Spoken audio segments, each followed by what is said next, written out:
Timing है भैया, engine timing है भैया, फैन का नीचे वाला। ये एरो इसका बंदा जो लग रहा है उसका टाइमिंग हो गया फैन का, यहाँ इसका ऊपर एरो का निशान हो गया। इसका क्या नीचे का है, इसका टाइमिंग हो गया।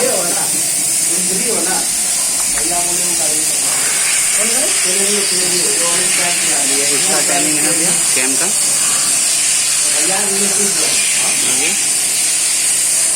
इस तरीके से इनमें टाइमिंग आपका कंप्लीट होएगा।